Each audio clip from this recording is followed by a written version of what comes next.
Some time ago, Dave asked me to prepare another talk, and at the time I had an idea of what I thought I'd talk to you about, but that got away from me.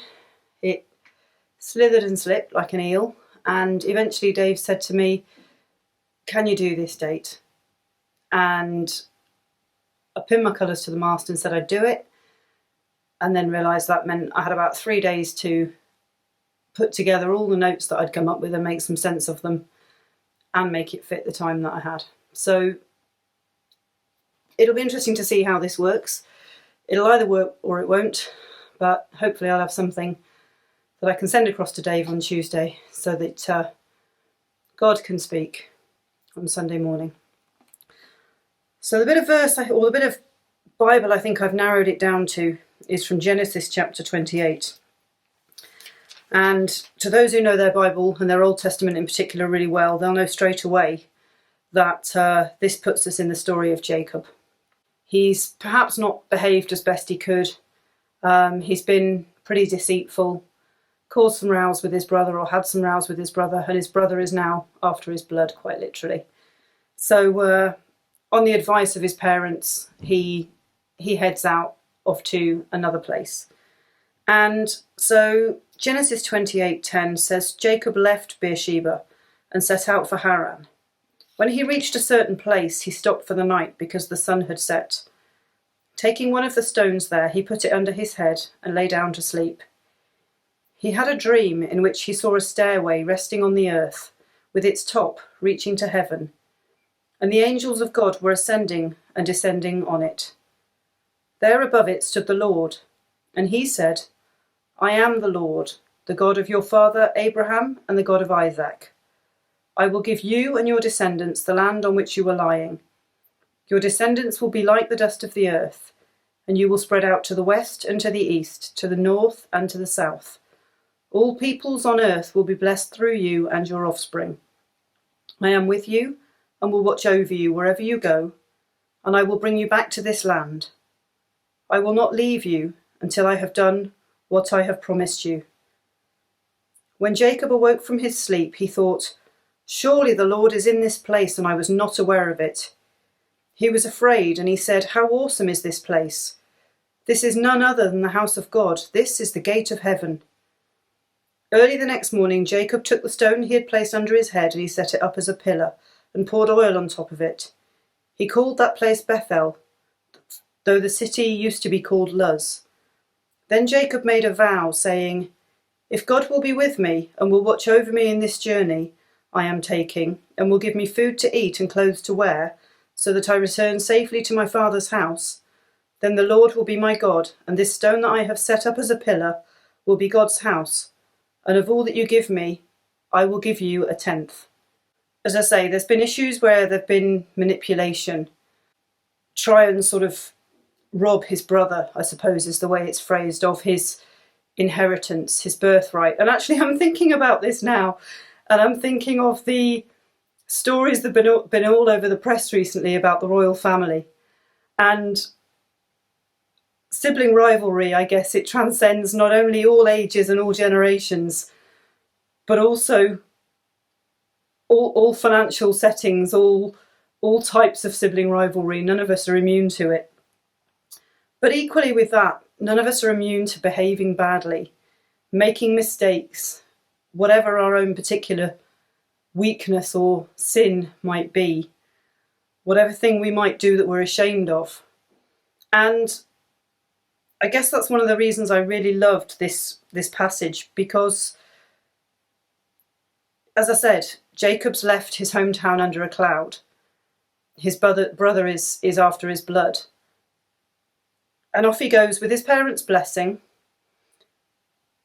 and his parents' prayers. And the very first night he's away from home, he has this dream. And I don't know about you, I dream quite a lot, but I don't tend to dream anything like this. And it gives us some things that we can really hang on to now. He says, I am with you and will watch over you wherever you go. I will not leave you until I have done what I have promised you. And we know, if we read further through Genesis, that God does make good on this promise.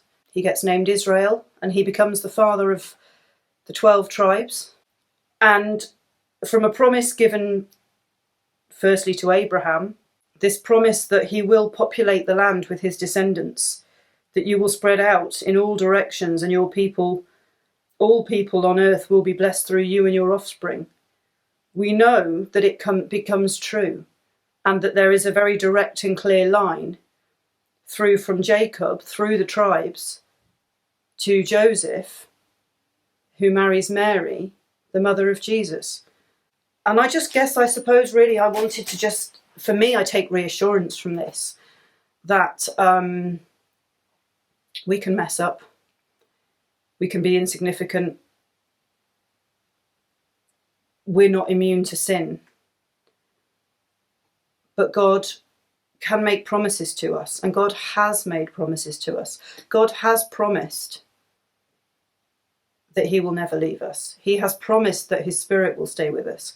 He has promised that he will, through the blood of Jesus, make us clean, and that we can have a relationship with us that will last forever. He has promised that there will be a time where there will be no mourning, there will be no tears, there will be no pain. And we have this example, and it's one of so many in the Bible, that just show us time after time after time that God keeps his promises. And it doesn't say, it's interesting to note in this, that it doesn't say, Jacob, if you do such and such, I will keep my promise. It's not a contract based on two parties doing what they've promised and the result will be fulfillment. It's a covenant. God is saying, I will do it. It's not conditional. I just will do it. And to me, I just find that so encouraging. When God says he will, he will. Whatever it is he's promised us. And the Bible is littered with these promises. And it doesn't matter what we do. Jacob goes on and he has squabbles with his father-in-law, squabbles with his wife, his sister-in-law. There's issues, he gets cheated, things go wrong. But he is obedient to God. He looks to God. God tells him to leave, he leaves. He listens to God, he stays close to God, and he makes no secret of the fact that he believes in God. I like the fact that it talks in here about he used the stone that he was using as a pillow. He uses that to mark the fact that he had this encounter with God at this place. If we marked when or where we had encounters with God, would that stand as a witness? Would people say to us, why have you built that marker there? Why have you got that mark on your hand? Why do you wear that piece of jewellery? What does that thing mean to you? And we said, actually, it's because at that place, in that time, I had an encounter with God. God spoke to me. God showed me something. He revealed himself to me. He made me a promise. Whatever it might be. Is it a way we can witness? And maybe that stone, that marker, that piece of jewellery, that tattoo, that diary entry, the journal, maybe they all just serve to remind us that our God keeps his promises, and that even when we feel like we're in a pretty tricky situation, things aren't going our way, and maybe that's been the case for 7, 14, 20 years, as was Jacob's experience. Maybe those changes of name or those markers or whatever our chosen reminder might be, will just help us to remember that God is with us. He doesn't let us down. He keeps his promises. And when he says go somewhere, whether it's go home or go out, go somewhere. Pack up and go, just as he did with Jacob. We have to hang on that and trust in that and believe in that, because this God of ours, he keeps his promises.